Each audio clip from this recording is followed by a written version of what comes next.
single day I'm gonna make something great. Hi everyone, my name is Damilola. I'm a Nigerian registered nurse based in Lagos State. Okay, well, I want to welcome everybody to my channel. Well, this is not my first video. I've been doing DIYs videos and I want to really appreciate my subscribers. Thank you so much for subscribing to my channel. You are just the best. You guys are the best. Thank you so much. And if you are new here, please, I want you to click on the subscribe button, turn on the notification bell so that you'll be the first person to be notified whenever I post a new video. So what is my channel all about? Yes, lovers of DIYs, don't worry, I still got your back. Yes, so this channel is all about DIYs, home decors, and also we are going to be talking about, because I'm a nurse, I want to bring my profession into my channel. So I want to be talking about, you know, some common health challenges that we may not even know about, or people go through that they are not something that is well managed, or that we may see as something that is out of point, that we may not understand or have better knowledge about. So, and you know, somebody may be asking, what is the relationship between DIY, decorations, and health? Okay, well, health is actually general well-being. It's holistic. So when you come to your house and you check your you just look at your wall, you realize that the decoration you made there, you just saw it, you understand. So there's always this kind of feeling of welcoming. It contributes to good health. Yes, it contributes to good health. So we'll be talking about, the channel is about DIYs, is about health talk, and it's also about lifestyle generally. So I'm going to be bringing some things I do apart from nursing even into this channel. So I want to welcome everybody once again. If you are here to subscribe, okay, just support me. Okay, support your girl and just subscribe. Click on the red button. The subscription is free. Alright, so let's just jump into today's what I want to talk about today. You know, the topic, I'm sure you've seen what we're going to talk about today, right? Okay, so we're going to be talking about something very crucial, something that we overlook, something that majority of people have no knowledge about, or they have little knowledge about, and it's postpartum depression. It is very, very common. It happens often, you know, and it's not only maybe one part. It crosses across everywhere, you know. Africans, whether you are Asians, many women go through this, of childbirth, go through this after, you know, delivery. So for many people that don't really know what postpartum depression is, or what really postpartum means, okay, let me just break down let me break it down for us. We know what the meaning of post, right? So post is actually after something, right? So the partum is, you know, the act of delivery, the delivery and of a child.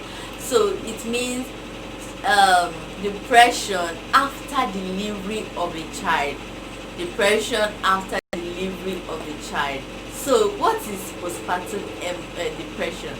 Postpartum depression is the depressions that occur after, you know, delivery of a child, you know, and it occurs within a year of delivery, but majorly it occurs within the 3 months of delivery. A lot of women go through this within 3 months of delivery. So what should we look out for? What are the causes of this postpartum depression? Why should a woman go through depression because she has given birth? What is it? Well, the cause most of the time is unknown. The cause is unknown. You don't really know what causes it. And another one is a lot of changes that are caused in the body, in the hormone level of the woman. Some become more higher, some become reduced, during the pregnancy and even after delivery. So these are the causes of postpartum depression. And also there are some that they don't even relate to hormone, like the death of loved one, maybe after or during the pregnancy.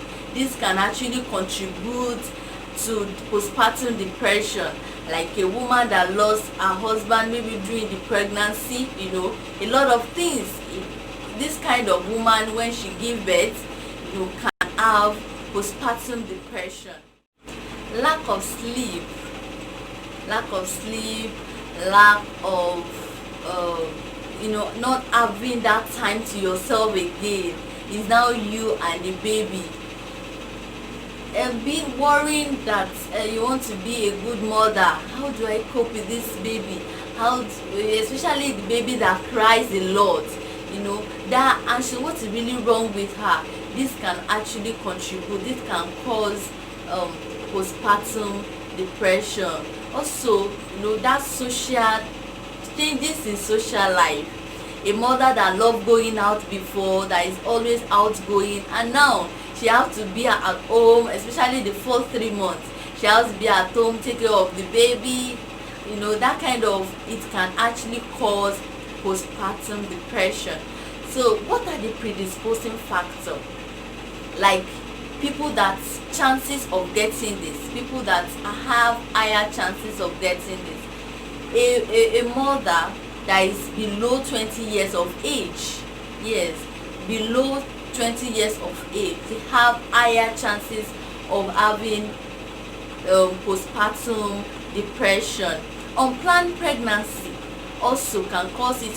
Having a child come with a lot of responsibility, having to buy pampers, taking it comes with a lot of financial responsibility. So a pregnancy that is not well planned can actually be so overwhelming on the mother, can be so much that it can lead to postpartum depression. So what are the signs and symptoms? The signs and symptoms that this person is going through postpartum depression, maybe around us. How do I know that I am even going through this? How do I know that somebody beside me that just gave birth is going through this? Like a woman that is always very cheerful before she give birth. On a normal, she's cheerful, but suddenly, because after she gave birth, she just changed, and she's no more welcoming. She wants to be herself. That's are the signs that you should look out for. Being withdrawn from family and friends. You just want to stay alone. Some women cry during this period. These are the signs. They cry, they unnecessary. Even if you ask them, they don't know. Anger, they will be angry. Okay, let me just say it's this like a scenario. It's something that happened about 2 years ago where I was working. We just delivered a mother of a baby, and the husband was actually not there. I think he was at work. So he came back. So we've taken the mother to the ward, and she was there. The husband was coming with that euphoria of, yes, we just gave birth, I'm going to see my wife. So when he came, he just embraced the wife and wanted to the baby.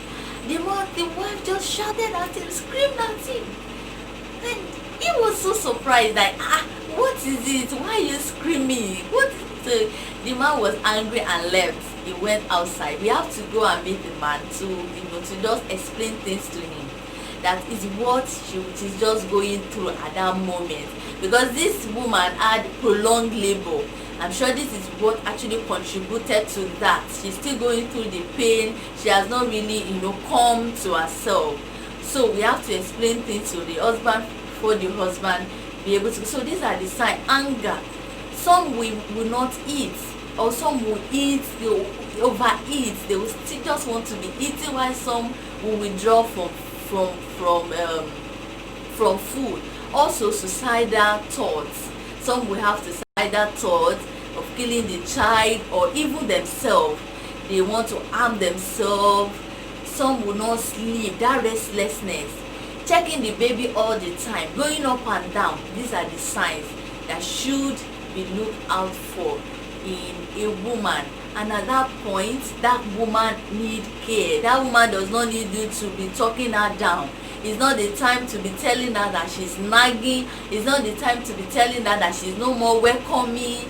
No, that is the time she need us most. She need people most around, and you are in that position to show her that love. You are in that position to help her out. So how can it be diagnosed?